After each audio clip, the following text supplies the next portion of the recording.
हम्म। यदा ते मोह कलिलम बुद्धिर्व्यतितरिष्यति तदा गन्तासि निर्भेदम श्रोतव्यस्य श्रुतस्य च। यदा ते बुद्धि, जब तुम्हारी बुद्धि, विजडम, मोह कलिलम, मोह कहते हैं इल्यूजन, इल्यूजन रूपक कीचड़ से अतितरिष्यति व्यतितरिष्यति क्रॉस कर जाएगा, ट्रांसेंडेंट हो जाएगा, पार कर जाएगा, तदा गंतासि निर्वेदम, तब तुम चीजों के प्रति डिटाच्ड बन पाओगे। कौन से चीजों के प्रति? श्रोतव्यस्य श्रुतस्य च, जिन चीजों के बारे में तुम जानते हो और जिन चीजों को जानना है, उन सब चीजों से तुम डिसइंटरेस्टेड हो जाओगे। ऊपर वाली लाइन है, जब तुम्हारी बुद्धि इल्यूजन रूपक कीचड़ से बाहर चले जाएगी। तो लाइफ में ये इल्यूजन क्या चीज है? ये इल्यूजन से कोई सेंस नहीं है कि ये यूनिवर्स जो है इल्यूजन है, नहीं। वैसे तो मोह का मतलब इल्यूजन से ज्यादा डिल्यूजन है। डिल्यूजन क्या होता है? जो जैसा नहीं आप इसको वैसा ही समझ बैठते हो, रॉन्ग परसेप्शन पाल बैठते हो। तो कौन सा चीज कैसा नहीं है? ये जो संसार में जिन चीजों को हम पाना चाहते हैं, क्यों पाना चाहते हैं? कि हमें लाइफ में खुशी मिले, मतलब वो पैसा हो, पावर हो, पोस्ट हो, फैमिली हो, रिलेशनशिप हो। तो उससे हम देखते हैं कि खुशियां मिलती हैं, ऐसा नहीं कि नहीं मिलती है। उसमें दो प्रॉब्लम होता है उस खुशी में। एक तो बड़ा ट्रांजिटरी होते हैं, टेम्पररी होते हैं। चीजें ट्रांजिटरी हो ना हो, दैट्स ए डिफरेंट थिंग। हो सकता है पैसा ट्रांजिटरी नहीं है आपके पास, पैसा खूब रहते हैं, पर उस पैसे से जो सुख मिलता है वो ट्रांजिटरी होता है। मतलब आप खुद फील करिए, जब आप जॉबलेस थे, मतलब पढ़ाई के बाद जब ढूंढ रहे थे या जब पढ़ाई कर रहे थे, तो उस समय आपको पैसे की कितनी इच्छा थी। जब पहली बार आपको जॉब मिला, जितना भी पैसा मिला, आप कितना खुशी मना रहे थे। अब 5 साल के बाद वो पैसा आपके लिए दुख का कारण है। क्यों? बहुत कम है। कम है इसीलिए नहीं कि उसे आपका खाना पीना गुजारा नहीं चल रहा है, इसीलिए कि आपकी एक्सपेक्टेशन उससे ज्यादा हाई हो गया है। जब आपके पास नहीं था, आप 2-3 हजार में खुश थे। जब 3 हजार हो गया, आपके एक्सपेक्टेशन, अब 3 हजार आपको बेकार लगता है, आप दुखी हो क्योंकि आपको 5 हजार नहीं मिल रहा है। तो जिसको 10 हजार मिल रहा है वो भी उतने ही फ्रस्ट्रेटेड है क्योंकि उसको 15 हजार नहीं मिल रहा है। और ये अनलिमिटेड है, जिनको बिलियनर भी, जो मिलियन सब मिलते हैं वो भी हमारे ही तरह। ध्यान रखिए, जिसको $2,000 मिलता है और जिसको $2 लाख मिलता है, दोनों की स्टेट ऑफ माइंड में बहुत ज्यादा फर्क नहीं है। दोनों की संघर्ष है, स्ट्रगल है, इससे ज्यादा कैसे कमाया जाए। बात पैसे की नहीं, बात पावर की है, रिलेशनशिप की है। हम रिलेशनशिप क्यों बनाते हैं? फ्रेंड्स हो, फैमिली, जो भी हो, क्यों बनाते हैं? कि इससे हमें सुख मिलेगा, शांति मिलेगी। पर फिर वो भी ट्रांजिटरी होते हैं, कहीं मन भर जाता है अलग अलग कारणों से। तो संसार में जितनी भी चीजें हैं, इनसे हम सुख ढूंढते हैं, इसीलिए इनको हम इकट्ठा करने की कोशिश करते हैं। और ये मोह क्या है? इन चीजों के साथ अटैच्ड हो जाना, वो कि ये यही ही है जिससे मेरी लाइफ में सब कुछ आएगा। तो जब आप किसी चीज के साथ अटैच्ड हो जाते हो, वो चीजें काम ना भी करे, आप छोड़ते नहीं हो। है ना, कुछ लोग गाड़ियों से अटैच्ड हो जाते हैं। गाड़ी पुरानी हो गई है, 15 साल की हो गई है, 20 साल की हो गई है, बहुत प्रॉब्लम दे रहा है। तो आजकल तो लोग थोड़े वेस्टर्नाइज्ड हो रहे हैं तो इतना ज्यादा इमोशन नहीं रखते हैं। पर आप जो भारतीय लोग थोड़े हम, हाँ, अब आयरनी तो यही है कि भारत में सबसे ज्यादा स्पिरिचुअलिटी डिटैचमेंट की पढ़ाई होती है, और सबसे ज्यादा अगर कोई इमोशनली अटैच्ड है वो इंडियन लोग को होते हैं। हाँ, अपना घर छोड़ने को तैयार नहीं। ऐसे लाखों एग्जाम्पल्स होते हैं, जब फ्लड आता है, अर्थक्वेक आता है, वो घर से ही नहीं निकलते हैं। क्यों? मेरा घर है, मैं छोड़ के नहीं जाऊंगा, मरना तो यही मरूंगा, मैं छोड़ के नहीं जाऊंगा। भाई, घर घर घर घर है, उसको छोड़ने ना छोड़ने क्या बात है? नहीं, मरूंगा पर कोई बात नहीं, घर नहीं छोड़ूंगा। मरूंगा पर मैं अपना बक्सा नहीं छोड़ूंगा। मरूंगा मैं अपना बेड नहीं छोड़ूंगा। अब ये क्या है? यही मोह है। वो छोटा मोह है, इग्नोरेंट है। बड़े लोगों के बड़े मोह है। कोई कुछ चीजों को छोड़ देता है, कोई दूसरी चीजों में चिपक जाता है। हर एक की अपनी अपनी चिपकने की स्टोरी है। तो ये जो मोह है, कहीं ना कहीं हम अपने आप को अटैच्ड कर देते हैं। वो यूजफुल हो ना हो, बस हम उसके साथ अटैच्ड हो जाते हैं। वो घर हो, गाड़ी हो, परिवार हो, कुछ भी हो। जब आप यहीं से हमारा प्रॉब्लम शुरू होता है। क्योंकि जब आप ऑलरेडी किसी चीज के साथ इतना अटैच्ड हो, तो दुख हो सुख हो, आप उसी को सहने की आदत बन गई है। तो फिर आप नई चीजें ट्राई करोगे नहीं। आप कभी लाइफ में ग्रोथ नहीं कर पाते हो। वास्तव में स्पिरिचुअलिटी के साथ यही प्रॉब्लम है।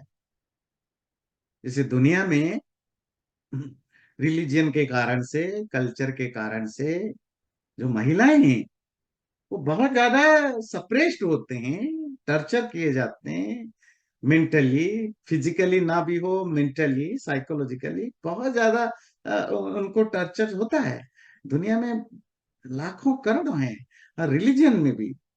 पर सरप्राइजिंगली ज्यादातर महिलाएं उसको सपोर्ट करते हैं, अपने वायलेंट पति को, अपने बुरे पति की हर बुरी चीज को सपोर्ट करते हैं। आप अरब में किसी भी घर में जाइए, अगर आप 100 घरों में जाइए, नॉर्मली अरब देश में, बाकी देशों में तो कम है, पर अरब में हर शेख के पास एक से ज्यादा पत्नियां होते हैं। एक दो तीन, फिर ऊपर से वो सेक्स स्लेव भी रख लेते हैं। फिलीपींस, अफ्रीका, इधर उधर, बांग्लादेश, भारत, पाकिस्तान से महिलाएं जाती हैं जो काम करने के लिए, उनके साथ भी खराब व्यवहार करते हैं। पर आपको पता है, वो जो दो तीन पत्नियां रखते हैं, उनकी मोस्ट ऑफ जगह जो पहली पत्नी है, वही अपने पति के लिए दूसरे पत्नी को ढूंढने जाती है, लेकर आती है। क्या उसको चोट नहीं लगता, दुख नहीं होता कि मेरी सौतन आएगी मेरे घर में, तीन तीन होंगे, मेरा कोई होगा नहीं? क्यों जाती है? क्योंकि मोह कलील उसी तरह ब्रेन वॉश हो चुका है। उनके लिए यही लाइफ है, इससे बियॉन्ड नहीं जाना। यही हमारा रिलीजन हमें बताता है, ऐसा उनको बताया गया। यही कल्चर है, ये उनको बताया गया। यही तुम्हारी ड्यूटी है, ये बताया गया। और वो पति की शुरू शुरू में जो पिटाई हुई पति के द्वारा जो एक्सप्लॉइटेशन हुआ, जो मैनिपुलेशन हुआ, जो टर्चर हुआ, वो शुरू शुरू में कष्ट देता था। पर धीरे धीरे धीरे हम उस डिल्यूजन के कीचड़ में फैमिलियर हो गए। अब फिजिकली थोड़ा बहुत पेन तो होता है, मेंटली अब नहीं होता है। वी आर फैमिलियर होता है। अब ये मैं जस्ट एक एग्जाम्पल दिया। ऐसे हम सब लाइफ में कहीं ना कहीं दलदल में फंसकर भी उससे निकलना नहीं चाहते, क्योंकि हम उसके साथ फैमिलियर हो चुके हैं, अटैच्ड हो चुके हैं। मोह डिल्यूजन रूपक कीचड़, उसी दुख में ही सुख ढूंढने लग जाते हैं। जैसे जो लोग जेल जाते हैं, शुरू शुरू में बहुत कष्ट होता है मेंटली। फिजिकली तो होता ही होता है, फिजिकली ना भी हो, मेंटली बहुत कष्ट होता है जेल में जाना। महीनों तक वो परेशान होते हैं। पर वही जब 4-5 साल तक रहने लग जाते हैं, अब वो जेल लाइफ को एंजॉय करने लगते हैं। बहुत सारे तो बाहर ही नहीं निकलना चाहते। मोह कलीला, कीचड़ की जो जो डिल्यूजन की कीचड़ है। और हम सब लाइफ में ज्यादातर खुशी ढूंढने की जो कॉजेस पाल रखे हैं, वो डिल्यूजन के कारण ही चिपके हुए हैं। पर जब तुम उस तरह की बुद्धि को डेवलप करोगे, जहां तुम्हारी बुद्धि, तुम्हारा विजडम, विजडम क्या काम करता है? डिस्क्रिमिनेटिव पावर, विवेक शक्ति। जब तुम्हारी विवेक शक्ति ठीक ठीक काम करेगी, तो तुम इस मोह, डिल्यूजन रूपक जो कीचड़ है, उससे बेअंड जाओगे। तब फिर तुम एक ही मिनट में डिसीजन लोगे, नहीं मुझे ये नहीं चाहिए, मुझे इससे बेहट जाना है, मुझे आगे बढ़ना है, मुझे इससे बेटर खुशी चाहिए, मुझे उससे बेटर जॉब चाहिए, मुझे इससे बेटर लाइफ चाहिए, मुझे उससे बेटर चीजें चाहिए। आप मूव करोगे, यति तरिष्यति। तो सांसारिक चीजें भी इसी तरह का मोह, डिल्यूजन होता है, जहां हमें लगता है सुख मिले न मिले तो भी हम उससे अटैच्ड हो जाते हैं। और एक एग्जाम्पल याद आता है मुझे, थोड़ी बीमारी है एग्जाम्पल पर एक ज्यादा एग्जाम्पल देने की वो कभी कभी खत्म नहीं होता है। और एक लास्ट एग्जाम्पल आपको याद आया, ये जो 4 बजे शाम आफ्टरनून में जो आप लोग स्नैक्स खाते हैं ना, स्नैक्स और चाय, वो भी एक मोह कलीला है। नमकीन खाना है, साथ में मीठा खाना है, चाय पीना है ना? फिर कहते हैं ये तो एक्स्ट्रा, कभी कभी पता होता है कि ये तो एक्स्ट्रा हो रहा है। पूरे दिन भर हम बढ़िया खाना खाते हैं, सात्विक, भाई कम तेल वाले, फ्राइड वाले, कम खाना वगैरह वगैरह करते हैं। 4 बजे का स्नैक्स। अच्छा, कभी कभी ऐसा होता है कि आपको भूख नहीं लग रहा है, आपका मन भी नहीं है, पर वो घंटी बजती है 4:30 5 बजे, तो वो क्रेविंग हो जाती है। पेट भरा हुआ है, कोई इंटरेस्ट नहीं है, पर वो क्रेविंग जग जाती है। आपको मन नहीं चाय पीने की, पर चाय चाहिए। मन नहीं है स्नैक्स खाने की, चाहिए। ये क्या है? वही एक्सट्रीमली अटैचमेंट जो होता है, वो डिल्यूजन में कन्वर्ट होता है। आपको लगता है इसी से खुशी मिलेगी, खुशी मिलती है।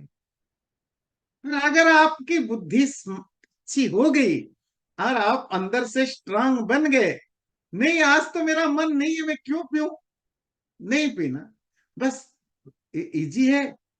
पर इट्स नॉट सो इजी जितना लगता है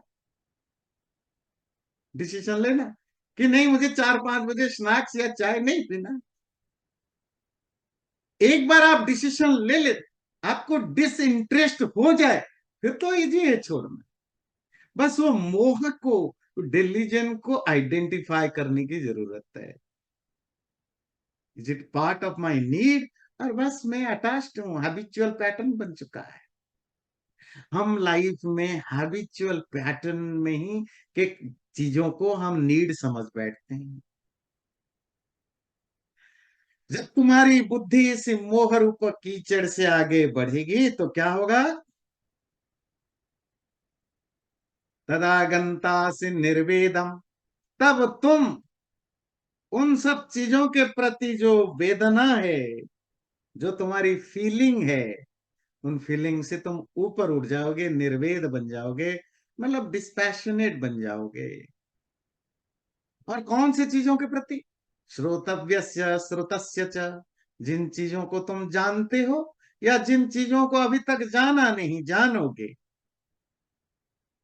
जो चीजें अभी मेरे पास है, उन चीजों से भी तुम डिसइंटरेस्टेड हो जाओगे। और तुम्हारी समझदारी, अंडरस्टैंडिंग अगर अच्छी हुई, तो अभी जो जिन चीजों के साथ अटैच्ड हो, वो तो उनसे तो हटोगे ही हटोगे। जो फ्यूचर में जिन चीजों को तुम चाहने वाले थे, उनसे भी मन हट जाएगा। अगर तुम्हें ये क्लियर हो गया कि फोन जस्ट एन इंस्ट्रूमेंट, ध्यान दीजिए। आप अगर अपनी विवेक शक्ति, आपकी बुद्धि पूरी तरह क्लियर हो गई कि phone just an instrument, call करने के लिए या कुछ, जो भी आजकल काफी सारे एप्स हैं जो आपकी लाइफ को इजी बनाए, फिर आप क्या करेंगे? अब हर 2 साल में नए नए फोन नहीं खरीदेंगे ना। जो अभी फोन मेरे पास है, मैं अभी से सपना देख रहा हूं कि अगले 1 साल 2 साल में जो जो इसका बेस्ट वर्जन आएगा, इसको कहते हैं श्रोतव्यस्य, जो फ्यूचर में आने वाला है, उसकी भी तो अभी से हम तैयारी करते हैं ना। तो अगर आपके विवेक शक्ति क्लियर हो गई, इस फोन से भी अब आपको इतना इंटरेस्ट नहीं है। फोन जस्ट एन इंस्ट्रूमेंट, एक इंस्ट्रूमेंट है आपके कुछ नीड्स को पूरा करने के लिए। वो सस्ता हो महंगा हो, जैसा किसी भी का हो, बस मेरे काम चल रहा है ना, मोर देन है ना। फिर आप आगे कौन सी ब्रांड आने वाला है, कौन सी कंपनी आने वाला है, आपको क्या चिंता होगी? नहीं होगी, अपने आप कट जाएगी। क्या सिचुएशन है? वो एप्पल वाला अनाउंस करते हैं कि 2 महीने को इतने तारीख को इतने बजे हमारी ये वाली मॉडल अनाउंस होगा। कमाल की बात है, दुनिया के ज्यादातर देशों में इंक्लूडिंग इंडिया में जिस दिन अनाउंस होता है कि अमुक दिन एप्पल का अमुक मॉडल अनाउंस होगा, रात को कहा जाता है। भारत में मैंने देखा आजकल रात को 3 बजे से लाइन लग जाती है स्टोर के सामने, और वो 10 बजे खुलेगा, स्टोर खुलेगा। तब तक कम से कम 5,000 10,000 लोग स्टोर के बाहर में लाइन लगा कर खड़े रहते हैं। क्यों भाई? राशन मिल रहा है, गेहूं कम पड़ गया घर में खाने के लिए, पानी की शॉर्टेज हो गई, खाने की शॉर्टेज हो गई, किस बात की लाइन लगे? बात समझ में आती है आपको? ये एडिक्शन है, यही मोह है। तो जब आप अभी के चीजों के प्रति आपकी अंडरस्टैंडिंग क्लियर होगी, फ्यूचर के लिए भी जो आपकी अननेसेसरी इच्छाएं हैं, बाजू में वो भी अपने आप खत्म ठीक हो जाएगा। अब आप निर्वेद आपके अंदर आएगा। निर्वेद मतलब चीजों के प्रति आप बहुत ज्यादा फील नहीं करेंगे, डिस्पैशनेट। इट डजेंट मीन कि आप चीजों को छोड़ देंगे। कार चाहिए इजी लाइफ के लिए, पर आप कार को लाइफ में बिल्कुल घुसा नहीं देंगे। आपको कपड़े पहनना है सर्व, आज कितनी ठंड है ईस्टर्न में, तो आपको प्रॉपर कपड़े तो चाहिए जब आप बाहर निकलोगे। फिर उस कपड़े के चक्कर में आप अपने सारे दुनिया के नए नए ब्रांड के पीछे नहीं पागल बनोगे ना। कपड़े उतना चाहिए जितना आपको गर्मी लगे, आपको ठंड की एहसास ना हो। ठीक है, जिसकी जितनी सामर्थ्य है, गरीब है वो अपने ढंग से खरीदेगा, जिसके पास अच्छे पैसे हैं वो अच्छे क्वालिटी का लेगा, दैट्स ए डिफरेंट थिंग। पर पर्पस है कि आपको ठंड ना लगे, आपको आपकी बॉडी सेफ रहे वगैरह। पर ज्यादातर लोग इसीलिए तो कपड़े नहीं पहनते हैं ना। वो तो कपड़े पहनते हैं ब्रांड के लिए ना, वो तो कपड़े पहनते हैं दिखाने के लिए ना। फिर वो सब छूट जाएगा, फिर नीड बेस्ड लाइफ रहेगा। और जो नीड से रिलेटेड होता है उसमें अटैचमेंट नहीं होता। ये कब होगा? जब आपकी बुद्धि सही सही काम करे, जब आप समझ पाओ कि दुनिया की चीजों का क्या है, मैं क्यों हूं, लाइफ क्या है, तब जाकर के तुम प्रेजेंट और फ्यूचर के चीजों से निर्वेद को, या ये जो डिसइंटरेस्ट वाले फीलिंग को प्राप्त करोगे। श्रुति विप्रतिपन्ना ते यदा स्थास्यति निश्चला समाधावचला बुद्धि तदा योगम अवाप्स्यसि। जब तुम्हारी बुद्धि, ये बुद्धि ध्यान रखिए, विजडम, इंटेलिजेंट, श्रुति विप्रतिपन्ना, बहुत सारे चीजों को पढ़ने सुनने के कारण जो कंफ्यूज्ड हो रखा है, ऐसी जो कंफ्यूज्ड बुद्धि या इन्फ्लुएंस्ड बुद्धि जो अलग अलग चीजों को पढ़ने सुनने के कारण हुआ है, वो अब निश्चल हो जाएगी, स्थिर हो जाएगी। अब वो स्टडी एंड फार्म अनमूव्ड हो जाएगी। समाधो अचला बुद्धि तदा योगम अवाप्स्यसि। और जब तुम्हारी बुद्धि अनमूव्ड होनी हो जाए, अर्थात जब अब उसमें बहुत ज्यादा फ्लक्चुएशन ना हो, तो उसी को कहते हैं ट्रांसेंडेंटल स्टेट ऑफ माइंड।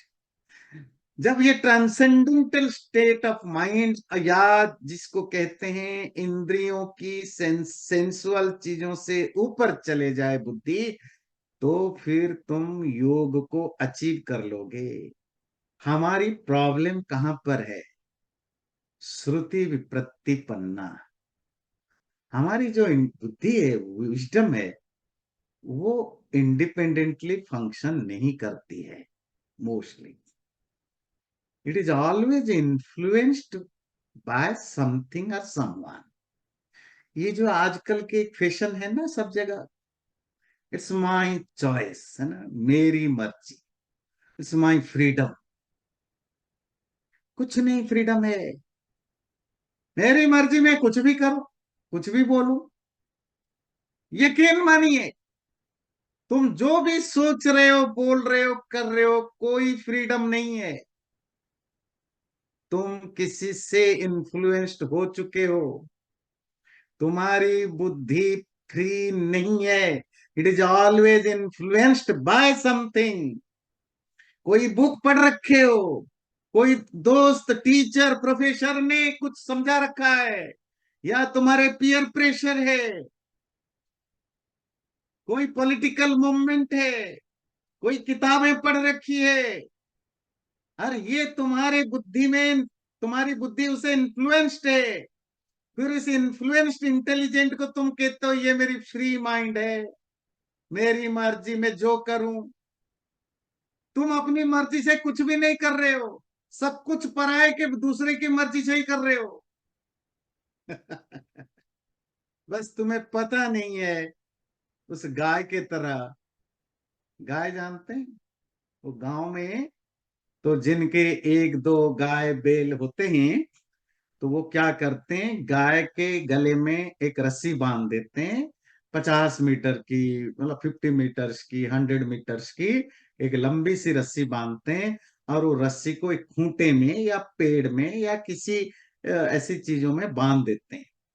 और उसको जहां घास का मैदान है, खुले में, उसमें उसको बांध देते हैं। तो गाय दिन भर वहां 5-7 घंटे घास चरती है। गले में क्यों बांधते हैं? कि वो भाग करके किसी के खेत में चली जाएगी, धान गेहूं खा लेगी, तो वो फिर झगड़ा होता है, तो वो कहीं इधर उधर ना चले जाए, किसी के यार्ड में ना चले जाए, क्योंकि गांव में तो सब एक दूसरे से ही रहता है ना, तो फिर वो झगड़ा होता है। तो टू मेक श्योर कि गाय किसी के यार्ड में या खेतों में ना चला जाए, तो जो खुला जमीन है उसमें उसको बांध लेते हैं, और गाय घास चरती रहती है। और गाय जब घास चर घूम फिर के, 100 मीटर की रस्सी है, तो 100 स्क्वायर मीटर में वो घूम सकती है। तो जो गाय जब घूमती है, शुरू शुरू में उसको लगता है कि मैं बंधा हुआ हूं, है ना, मुझे। पर 10-15 मिनट के बाद गाय जब घूमती फिरती रहती है, उसको अंदर से ये फीलिंग होती है कि मैं फ्री हूं, मैं कहीं भी जा सकती हूँ, कहीं भी आ सकती हूँ। अब वो इस जब भी उसको ये मिसअंडरस्टैंडिंग होती है कि मैं फ्री हूं, और अचानक वो दौड़ने लगती है, तो जैसे ही दौड़ने लगती है, वो रस्सी की जो लिमिटेशन है 100 मीटर, 100 मीटर के बाद उसकी गले में ऐसे दब दब जाता है। फिर वो समझ जाती है इतनी ही मेरी फ्रीडम है, इसी के अंदर कूदूंगी। हम सब उस रस्सी बंधे हुए गाय की तरह होते हैं, जिनको लगता है ये मेरी फ्री विल है, ये मेरा फ्रीडम है। कॉलेज और यूनिवर्सिटी में, हाई स्कूल में पढ़ने वाले बच्चों को ये फैशन ज्यादा है कि मेरी मर्जी, मैं कुछ भी करूं। भाई तुम्हारी कोई मर्जी नहीं, बस इतना है, फिलहाल तुम्हें माँ बाप की सुननी नहीं है। पर तुम्हारी मर्जी से तुम नहीं कर रहे हो। अभी भी तुम अपने पीयर प्रेशर में हो, या कोई दो चार बुक पढ़ लिया उससे उससे इन्फ्लुएंस्ड हो, या टीचर या प्रोफेसर से इन्फ्लुएंस्ड हो, या कोई पॉलिटिकल थॉट से इन्फ्लुएंस्ड हो। You are still bonded by something, you are not free. माँ बाप से फ्री हो, पति पत्नी से फ्री हो, सोशल रिलेशनशिप से फ्री होना चाहते हो, पर you are not free man. No one can be free man.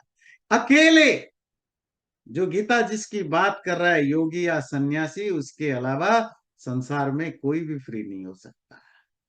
Free होने के लिए आपको समझना पड़ेगा कि लाइफ क्या है, विजडम क्या है, बुद्धि क्या है, यूनिवर्स क्या है, अटैचमेंट क्या है, डिटैचमेंट क्या है। जब इन चीजों को आप ठीक ठीक समझोगे, उसके प्रति अलर्ट रहोगे, तब तुम हो सकता है फ्री माइंड यूज करो। इसके अलावा ये तो हुआ इंसानी इन्फ्लुएंस।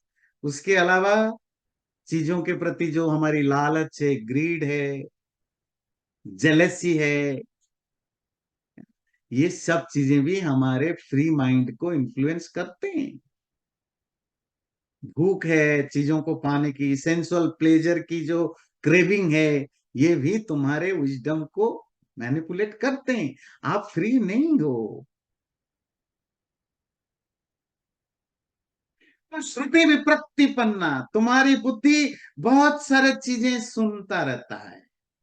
पेरेंट्स कुछ बताते हैं, फ्रेंड्स कुछ बताते हैं, प्रोफेसर कुछ बताता है, न्यूज़पेपर में कुछ पढ़ते हैं, लेफ्टिस्ट कुछ बताते हैं, राइटिस्ट कुछ बताते हैं, सेंट्रलिस्ट कुछ बताते हैं, स्पिरिचुअल लीडर कुछ बताते हैं, वो फैशन वाले कुछ बताते हैं, मूवी वाले, everyone is saying something different.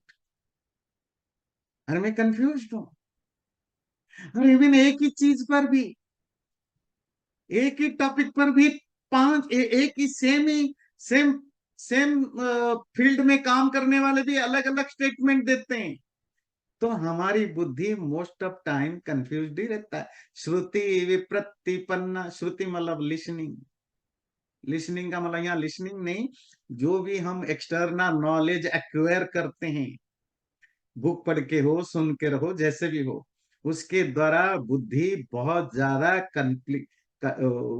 Complicated हो चुकी है। ऐसी जो बुद्धि, जब तुम ऐसी बुद्धि को निश्चल कर दोगे, मूवमेंट लेस कर दोगे, अर्थात किसी तरह की चीजों के प्रति उसको मूव करने नहीं, इसका क्या मतलब है, माइंड को या बुद्धि को किसी के प्रति, किसी के और मूव करने ना देना। मतलब अपने आप को, माइंड को ऐसे प्रिपेयर करो कि चीज फ्यूचर का हो या प्रेजेंट का हो या पास्ट का हो, उन चीजों के प्रति तुम्हारा अट्रैक्शन ना बने। ये अट्रैक्शन ही तो तुम्हें बांधता है, तुम्हारी फ्रीडम को छीनता है, तुम्हें एक्यूरेट डिसीजन लेने नहीं देता है। तो तुम ये कंफ्यूजिंग स्टेटमेंट के द्वारा, जो तुम्हारी बुद्धि बहुत ज्यादा कंफ्यूज्ड है, जब उस बुद्धि को तुम शांत कर दो, छुटकारा पाने का क्या उपाय, जस्ट बी आज इट इज। जैसी तुम्हारी बुद्धि है वैसे रहो, चीजों को अनदेखा करो। जब तुम्हारी बुद्धि अचल होने लगेगी, बुद्धि मतलब माइंड मूव नहीं करेगी, शांत होगी, कोई भी चीज है नहीं है उनके प्रति, उसकी मूवमेंट नहीं, माइंड की मूवमेंट समझते हैं ना। सपोज आप बैठे हो, एक आवाज हुआ, आवाज होते ही आपका फट से माइंड उधर गया, आपके आंखें गया। टीवी चल रहा है, आपके आंखें उधर चला गया, है ना। कहीं से कोई आवाज है, आपकी कान चला गया। ये कान, आंख, नाक ये मूव नहीं करते। माइंड जब अट्रैक्टेड होता है तो आपकी सेंसेस मूव करता है, पहले माइंड मूव करता है। हर आवाज पर आपकी आंख, कान नहीं जाता। क्यों? अगर आपका माइंड किसी और जगह बिजी हो, तब सामने कितने भी आवाज हो, आपका कान नहीं जाता है ना। इसका मतलब माइंड पहले मूव करता है। जब आप ऐसी माइंड तैयार करो कि किसी के द्वारा वो इन्फ्लुएंस्ड ना हो, इसी को कहते हैं अचल बुद्धि।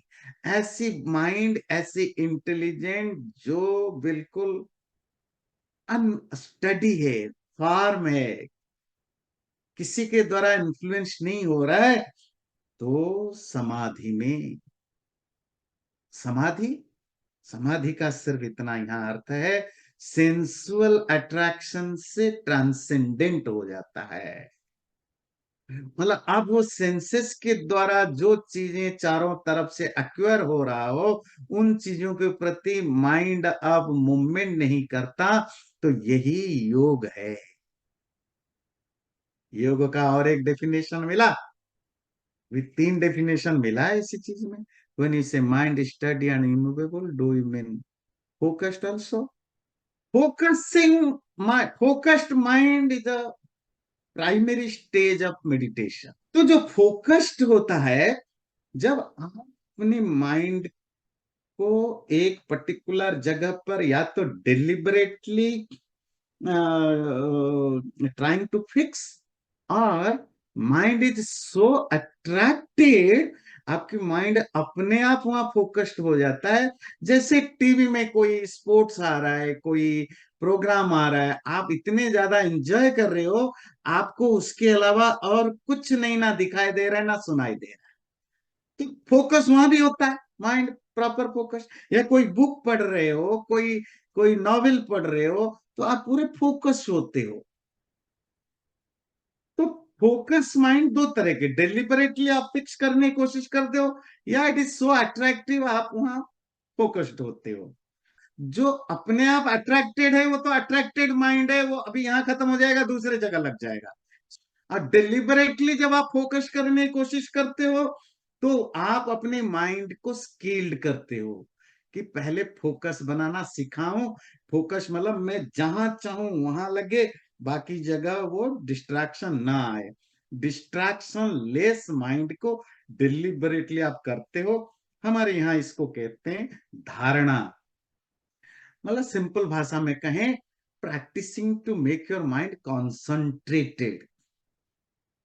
पर ये प्राइमरी स्टेज है। इसी फोकस्ड माइंड को जब आप थॉटलेस बना पाओगे, अट्रैक्शन लेस बनाओगे, कोई भी सेंस अब आपकी माइंड को अट्रैक्ट नहीं कर पा, ये मैं नहीं कह रहा हूं कि लाइफ लॉन्ग, उस पर्टिकुलर टाइम के लिए, सपोज 5 मिनट आपने विंडो रखा, 5 मिनट्स की विंडो या 50 मिनट्स की विंडो बिगिनिंग में, उस 5 मिनट्स में या 10 मिनट्स में या 1 घंटे में आपकी माइंड को कोई भी सेंसुअल प्लेजर या सेंसुअल अट्रैक्शन मूव नहीं करा सकता। इट मीन्स आपने उस 1 घंटे की माइंड, अपने माइंड को कम से कम 1 घंटे के लिए आपने स्थिर बना दिया, स्थिर स्टडी बना दिया। फोकस नहीं, फोकस तो बिगिनर स्टेज है माइंड को ट्रेंड करने के लिए। इज इट क्लियर ना? ओके। आपकी माइंड जब सेंसुअल चीजों के द्वारा आप मूव नहीं करते हैं, तो योगमेव आवाप्स्यसि, तो हो गया, इसी को योग कहते हैं। अब क्वेश्चन, अर्जुन का प्रश्न है, स्थित प्रज्ञस्य का भाषा समाधिस्थस्य केशव, स्थितधि किम प्रभाषेत, किमासीत ब्रजेत किम। हाँ, अरे बड़े इंटरेस्टिंग क्वेश्चन आया। आपके मन में भी आना चाहिए, आता होगा कि ये जो योगी की बात आप कर रहे हो, योग योग की बात कर रहे हो, माइंड बिल्कुल फ्लक्चुएशन नहीं होता, अनमूव्ड माइंड है, बुद्धि बिल्कुल क्लिस्टर क्लियर है। अगर किसी का ऐसा हो गया, कैसे जाने कि ये व्यक्ति, दिस पर्सन जो है, उसकी बुद्धि बिल्कुल क्लियर क्रिस्टल हो गया, इसकी माइंड अनमूव्ड है? कैसे जाने, कैसे पता करे? और अपने बारे में भी एनालाइज करना हो, कैसे जानो कि मैं उस स्टेज पर पहुंच चुका हूं? मैं तो लोगों की बड़ी सारी मिसपरसेप्शन है जी, मैं उधर अमुक मेडिटेशन करता हूँ, अमुक ये करता हूँ, मिसपरसेप्शन है बहुत सारा। तो मैं बड़ा वो हो गया। तो अर्जुन तो हमारे आपकी तरह नहीं है जो 2 पैसे में खुश हो जाए, उसको तो सारा डिटेल जानना है।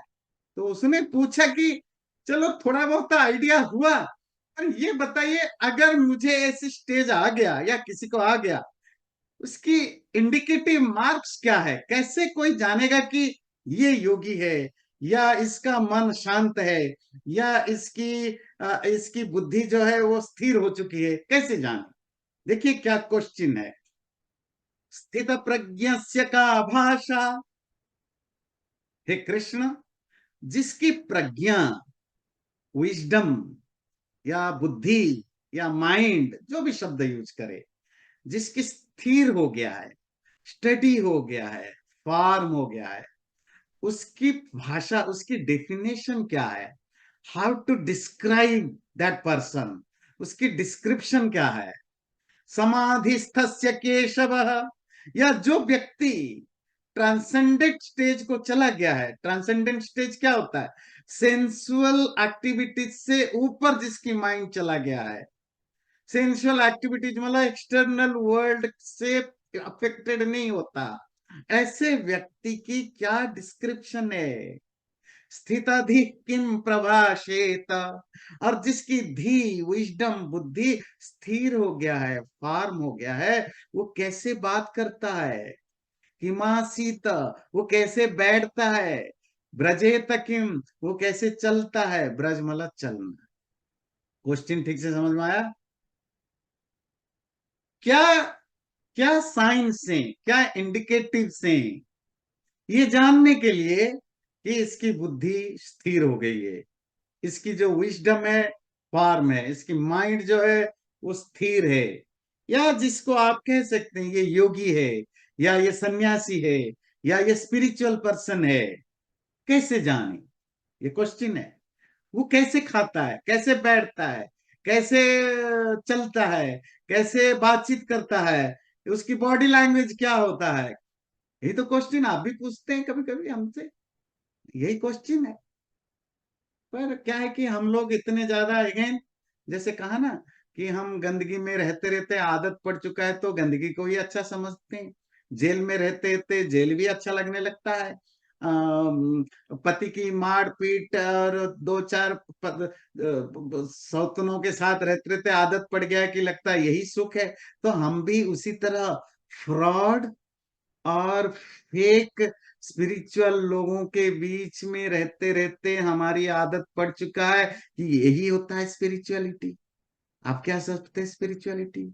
बड़ी सी माला गले में है, हाथ में माला जब चल रहा है, दाढ़ी छोड़ रखा है या मुंडवा रखा है, बात बात पर गीता वेदांत वेदांता करता रहता है।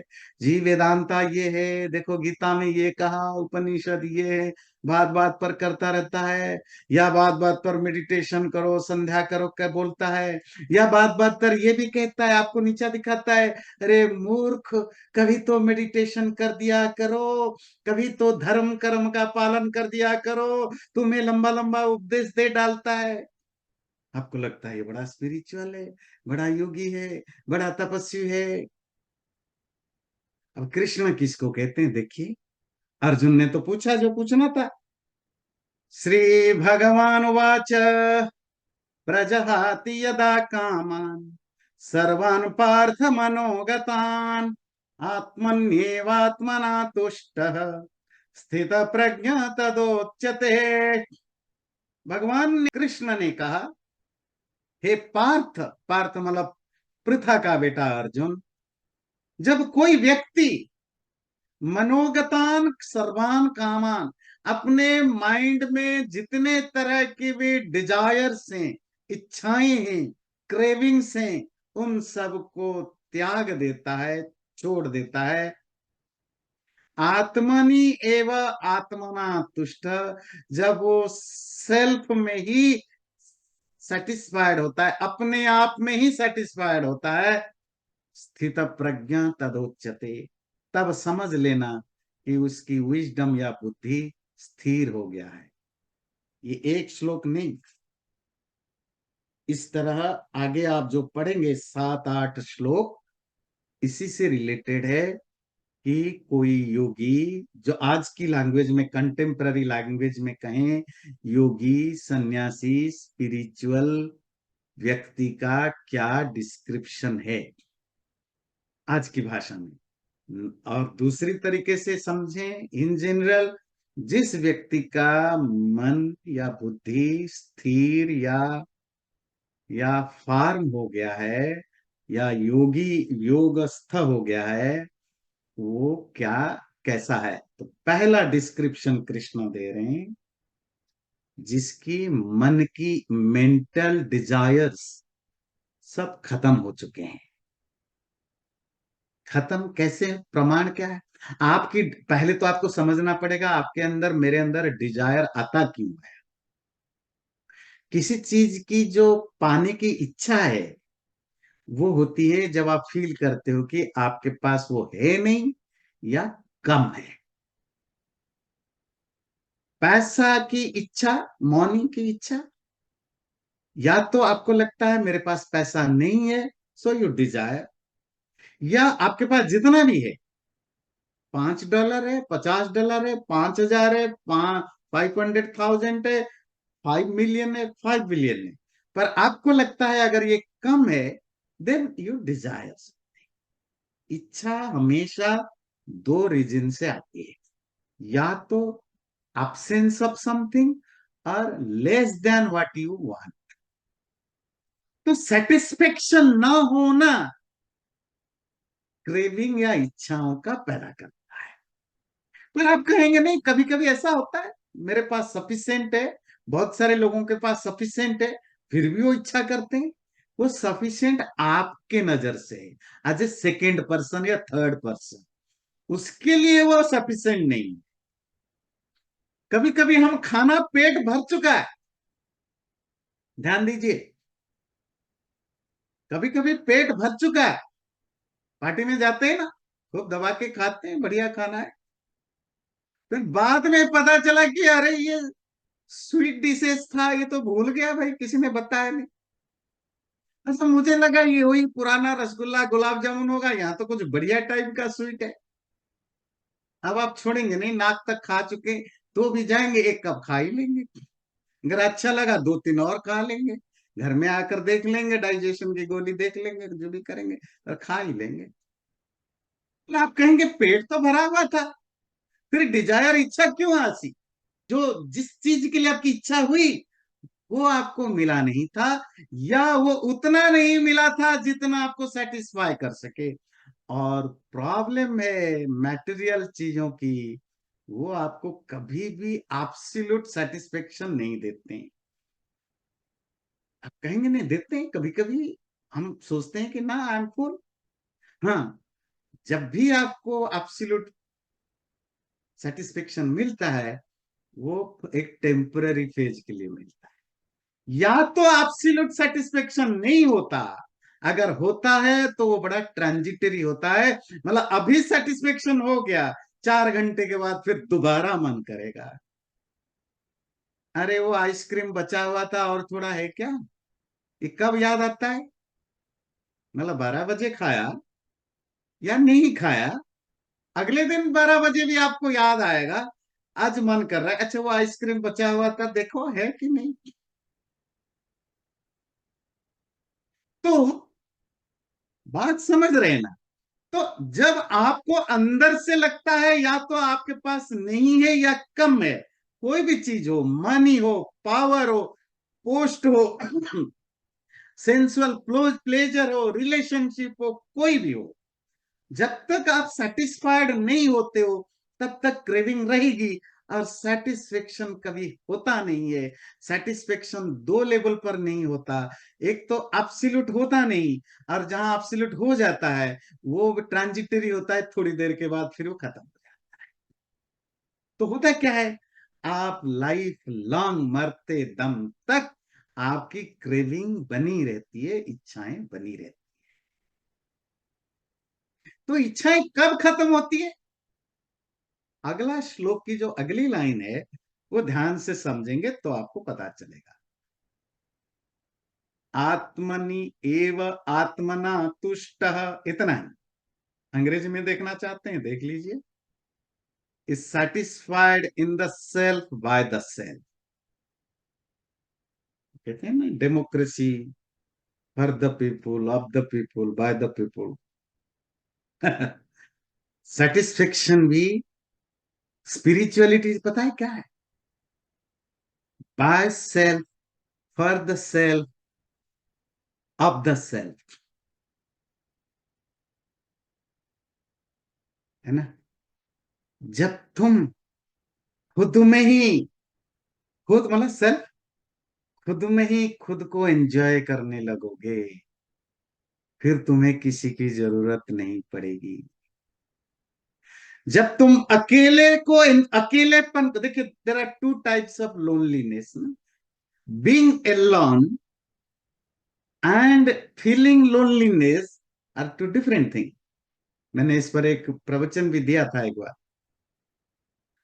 अकेले होना और लोनलीनेस फील करना तो डिफरेंट थिंग है ना। आप अकेले होकर भी फुल फील कर सकते हैं। कब? जब आप अपने आप को एंजॉय करोगे। अगर आप अपने आप को एंजॉय नहीं कर रहे हो तो आप लोनली फील करोगे। भीड़ में भी हम लोनली फील करते हैं, और लोग अकेले में भी सेटिस्फाइड फील करते हैं। बहुत सारे लोग करते हैं।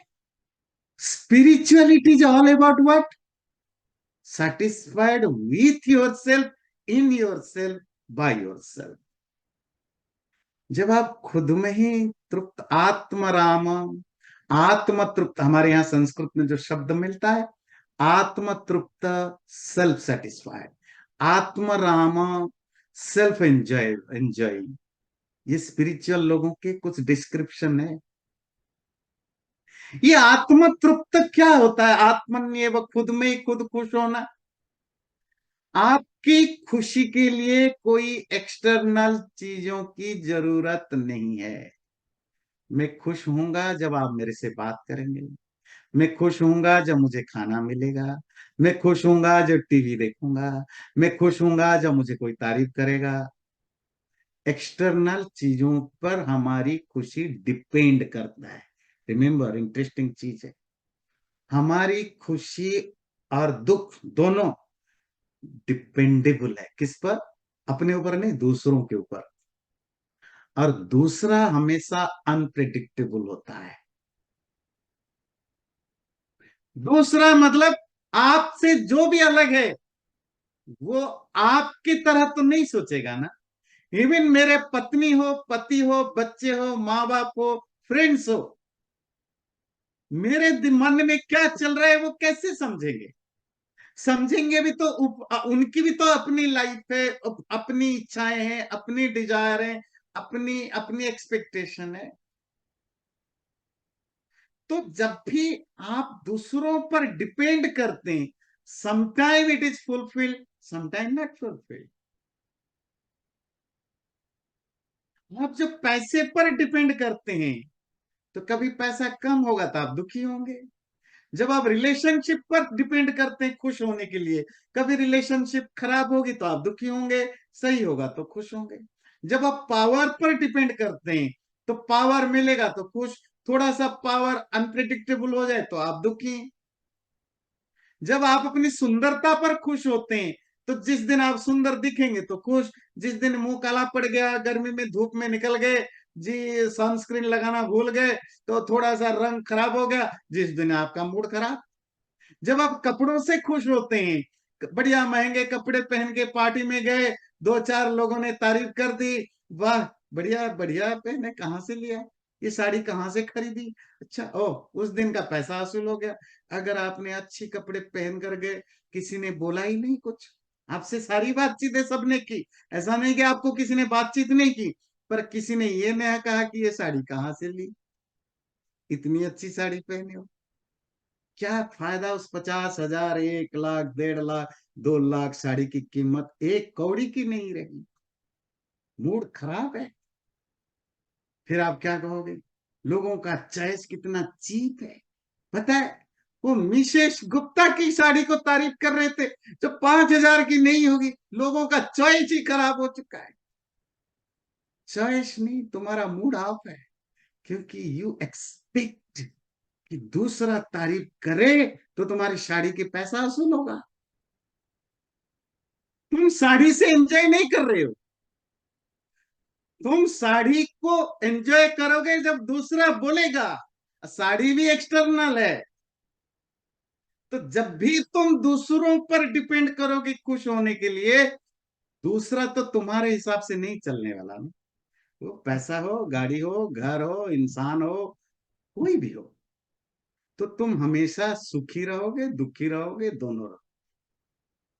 जब तुम्हारा कोई एक्सपेक्टेशन ही नहीं रहा, जब तुम ऐसा कुछ करोगे तुम खुद में ही एंजॉय करने लगो, तो फिर you will be self dependent. अब आप नौकर नहीं हो कि मालिक को खुशामद करते रहो कि पैसा दो, काम दो। अब तुम स्टार्टअप शुरू कर, खुद कंपनी का मालिक खुद हो। नुकसान हो मेरा, अच्छा हो मेरा, आई डोंट केयर। कोई मेरा बॉस नहीं, कोई मेरी ओबिडियंट नहीं, मैं अपना बॉस हूं। लाइफ में जो अपने लाइफ का खुद बॉस होते हैं, लाइफ मतलब, फिर आप कंफ्यूज होंगे। आप कहेंगे हाँ हम भी अपने अपने लाइफ के बॉस हैं, मतलब हम पैसे रिलेशन किसी पर डिपेंड नहीं, नहीं। अपनी खुशी का, अपने दुख का जब तुम खुद बॉस बनोगे, तो फिर तुम्हारी खुशी कोई नहीं छीन सकता, क्योंकि तुम उसका बॉस हो। मैं खुश तुम्हारे कारण नहीं रहूंगा कि तुम तारीफ करोगे मैं खुश होऊंगा, तुम गालियां दोगे तो मैं दुखी होऊंगा। I don't give you that power, है ना। ये मेरे पास पैसा होगा तभी खुश होऊंगा, पैसा नहीं, मैं पैसे को ये राइट नहीं दूंगा कि वो मेरी खुशी को डिसाइड करे।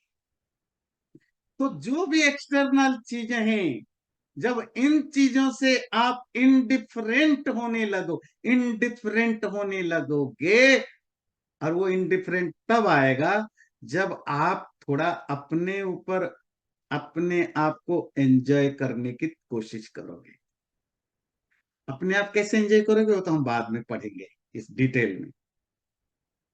जब आप अपने अंदर की ये जर्निंग करोगे, तो फिर क्या होगा, आप सेल्फ डिपेंडेंट बनोगे। यही योगी होता है, जो एक्सटर्नल चीजों से इन्फ्लुएंस्ड नहीं होता, सारी इच्छाओं को छोड़ देता है। इच्छाएं छूटेंगी जब तुम आत्मन्येव आत्मना तुष्ट, खुद में ही खुद एंजॉय करने लगोगे, तभी तुम्हारी इच्छाएं छूटेंगी। और जब इच्छाएं छूटेंगी, जब एक्सपेक्टेशन ही नहीं, डिजायर ही नहीं, तो अच्छा हो बुरा हो आपको क्यों सुख दुख होगा। सुख और दुख क्या होता है, फ्लक्चुएशन ऑफ माइंड। अब माइंड फ्लक्चुएट नहीं कर रहा है, खुशी में फूलना नहीं, दुख में झुकना नहीं। अब जब फ्लक्चुएशन नहीं, इसी को तो कहते हैं स्टडीनेस ऑफ माइंड। यही तो है विननेस ऑफ माइंड। बात क्लियर हो रही है। कोई क्वेश्चन है तो जरूर पूछिए। ये बिल्कुल लाइफ, जरूरी नहीं कि ये सिर्फ योगी के लिए इम्प्लाई, हमारे आपके लाइफ में भी। देखिए, शुरू में कृष्ण ने अर्जुन को एक इंटरेस्टिंग चीज कहा था, वो है श्लोक नंबर का था 40। कभी मौका मिले देखिए। स्वल्पमप्यस्य धर्मस्य प्रायतो महतो भयात्। जो मैं तुम्हें आगे बताने जा रहा हूं अर्जुन, उसका तुम थोड़ा सा भी अगर प्रैक्टिस कर लिया ना, तो भी तुम्हारे लाइफ में बड़े बड़े प्रॉब्लम सॉल्व हो जाएंगे। तो बात क्या है, कृष्ण का ये बिल्कुल ये ऑब्जेक्टिव नहीं है कि आप सबको योगी बनाए, सन्यासी बनाए और कहे जंगल में हिमालय में तपस्या कर। बिल्कुल नहीं है। जो 100% करेगा वो योगी बन जाएगा, वो तो तपस, वो स्पिरिचुअल बन जाएगा। पर अगर तुम 2% भी, 3% भी, 5% भी, 10% भी अपने लाइफ में इंप्लीमेंट कर पाओगे, तो भी बड़ी बड़ी लाइफ के दुख जो है ना, वो खत्म हो जाएंगे। तो ये इसीलिए कह रहा हूं, ये जो श्लोक हैं सेकंड चैप्टर के, वो सिर्फ उसको सन्यासी योगी के दृष्टि से मत देखिए। अगर किसी को बनना है तो बहुत अच्छी बात है, पर इसका अर्थ नहीं है कि हम जो घर गृहस्थी वाले हैं, सांसारिक लोग हैं, हमारे लिए यूजलेस है, नहीं। इसकी 2% भी, 3% भी, 5% में भी लाइफ में हम इम्प्लीमेंट कर दे, तो भी लाइफ एक अलग टाइप की दुनिया बन जाएगी। मेरा एक क्वेश्चन ही था कि हमने बहुत एग्जाम्पल दिए जिसमें कि एक्सटर्नल चीज़ों से आपको दुख मिलता है, चाहे वो आपको पावर, स्टेटस, प्रेस्टीज। बट जब हम आपने बोला कि बाद में इसमें ज्यादा डिस्कशन होगा, कि जब आप आत्मनि आत्मनेव, जैसे हम खुद में आप संतुष्ट हो जाएं, what do you do then, how do you do, what examples है उसके लिए? क्या एग्जाम्पल हो कि आप अपने में ही लीन हैं, मग्न हैं, हैप्पी हैं, सुखी हैं, लेकिन उसके अंदर एक्टिविटी क्या इन्वॉल्व है? लाइक एग्जाम्पल इस तरीके का, जैसे बाहर का अपन एग्जाम्पल देते हैं आपको ये चीजों का, तो अंदर किस तरीके से वो आपके बिहेवियर में, आपकी थिंकिंग में चरितार्थ होगा? इसको मैं आपको समझाने के लिए दो तीन लेयर पर बताता हूँ। स्पिरिचुअल लेवल पर है कि जब आप एक्सटर्नल चीजों से डिटैच्ड होते हैं, आप अपने चीज आप डिस्क्रिमिनेट कर पाते हैं, बॉडी नहीं, माइंड नहीं, इंटेलेक्ट नहीं, फिर आपकी जो अपनी ओरिजिनल रियलिटी है, चेतन, आप वहां तक पहुंच जाते हैं, तो आप सेल्फ एंजॉय करते हैं। दिस इज द लास्ट गोल, कि आप अपने ओरिजिनलिटी को जो पहचानते हैं कि मैं चेतन स्वरूप हूं, तो बाकी चीजें अपने आप हट जाएगा। पर हम, क्योंकि हम नॉर्मल लोग हैं, हमें डे टू डे लाइफ में भी इसको लाना है। अब जैसे सपोज जो जो जो आर्टिस्ट होता है, जो फिलोसोफर होता है, जो ऑथर होता है, जो साइंटिस्ट होता है, नॉर्मली देखेंगे ऐसे लोग बहुत ज्यादा सोशलाइज नहीं करते, है ना। उनको सोशलाइजेशन से उल्टा चिढ़ लगता है। क्यों? वो अकेले होते हैं तो उनको, वो कुछ सोचते हैं, वो भी एक्सटर्नल चीजों से इन्फ्लुएंस्ड है। पर आम लोगों से थोड़े बेटर स्टेट में, आम लोग हमेशा एक्सटर्नल चीजों से ही अपने अपना खुशी ढूंढते हैं। और बहुत सारे लोग हैं, अकेले रहते हैं, उनके दिमाग में विचार चलता है, सोच चलता है, मैथमेटिशियन है, प्रॉब्लम सॉल्व करने के लिए सोचता है, वो टीवी भी नहीं देखता, कंप्यूटर भी नहीं। बहुत सारे तो ऐसे साइंटिस्ट, और आज की डेट में भी बहुत सारे ऐसे साइंटिस्ट हैं, फिलोसोफर हैं, जो घड़ी भी नहीं पहनते हैं, फोन भी नहीं, फोन रखते हैं तो वो पुरानी फोन रखते हैं। जो ऐसा नहीं रखते हैं, जो जो आजकल स्मार्टफोन है, वो सिर्फ वो रखते हैं एक फोन जिसमें मैसेज आए और फोन आए, दैट्स इट। तो इसका मतलब है, उनको बहुत ज्यादा दुनिया के से अपने आप को खुश रखने के लिए दुनियाई चीजों में इन्वॉल्व होना नहीं पड़ते हैं। ऐसा हम दुनिया में देखते हैं, बहुत सारे लोग होते हैं। इसका अर्थ नहीं कि वो अगर एक्सटर्नल चीजों में एंजॉय नहीं कर रहे हैं, इट डजंट मीन कि वो डिप्रेशन में है। डिप्रेशन वाला व्यक्ति भी ये करता है, पर वो लोग डिप्रेशन में नहीं है, वो अपनी खुशी इंट्रोवर्ट ढूंढ लेते हैं। वो इंट्रोवर्ट स्पिरिचुअल नहीं है, ये इंट्रोवर्ट है इंटेलेक्चुअल कल्टीवेशन, इंटेलेक्चुअल थॉट, है ना। वो उसमें अपनी खुशी ढूंढ लेते हैं। पर इतना तो आप मानेंगे ना इसी से, कि एक्सटर्नल चीजों के बिना भी लोग स्पिरिचुअल न होने पर भी, इवन एथिस्ट होने पर भी एंजॉय कर पाते हैं। तो मतलब ये प्रूवन चीज है कि एक्सटर्नल चीजों के बिना भी बहुत लोग खुश रहते हैं। पर अगेन, ये एग्जाम्पल देने के लिए, इससे भी बियॉन्ड जब और आप डीपली जाएंगे, तो ये थॉट प्रोसेस भी खत्म हो जाएगा। ऐसी एक स्टेज आएगा जहां आपके माइंड में किसी भी तरह की, ना शटल लेवल पर ना ग्रॉस लेवल पर, कोई भी थॉट प्रोसेस एक्सटर्नल दुनिया से रिलेटेड नहीं आता। वो जो स्टेट होता है, वो आनंद की एक अजीब अवस्था होती है।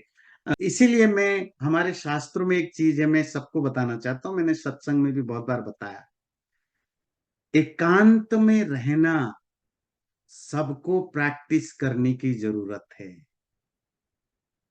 दिन में आधा घंटा, एक घंटा, या जब भी टाइम मिले, अकेले रहने की आदत।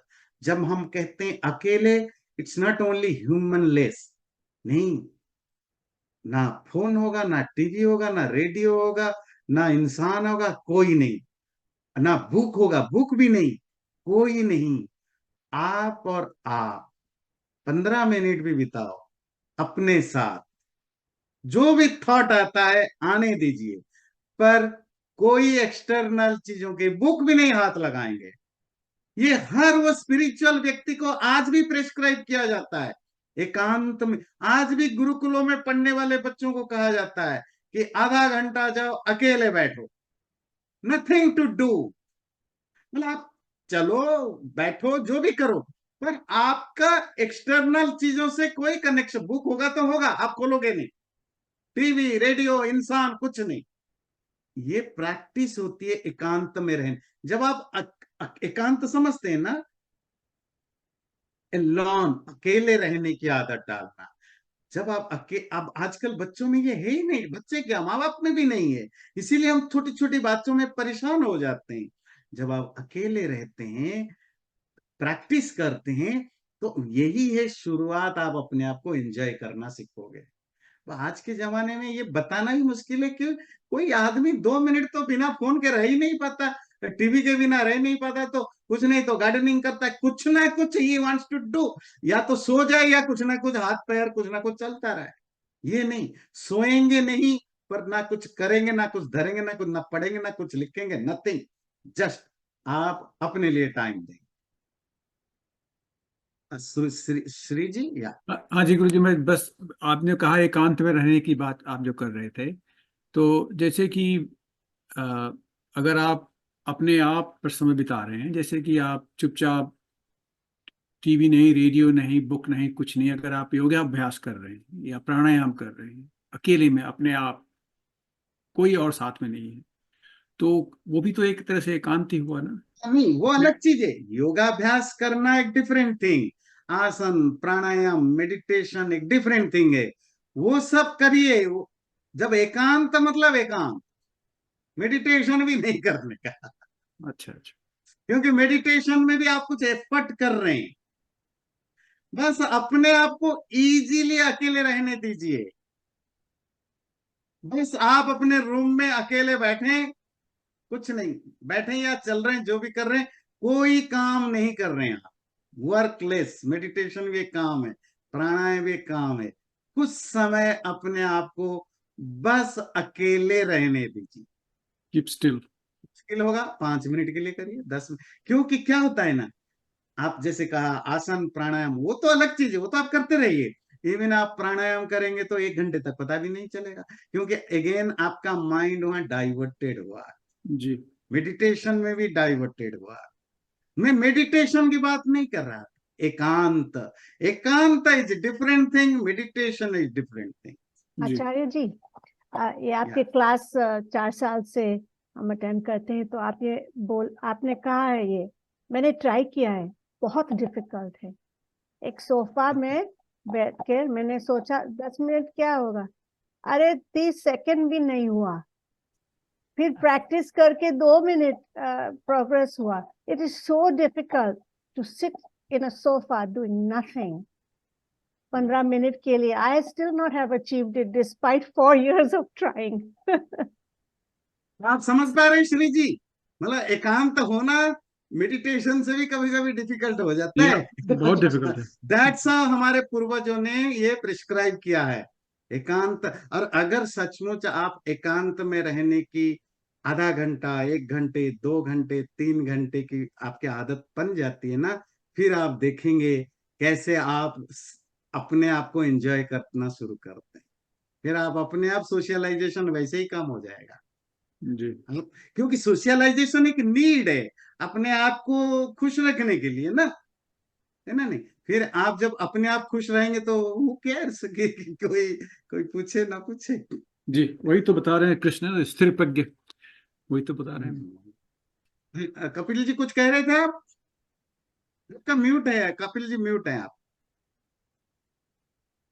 ने मेरे, जब आप बता रहे थे कि अटैचमेंट्स, तो ये जो योगी लोग हैं, इनमें दया भाव होता है क्या, कि दूसरों के प्रति दया, वो भी तो फिर अटैचमेंट के थ्रू आएगी ना, कि means he cares for others.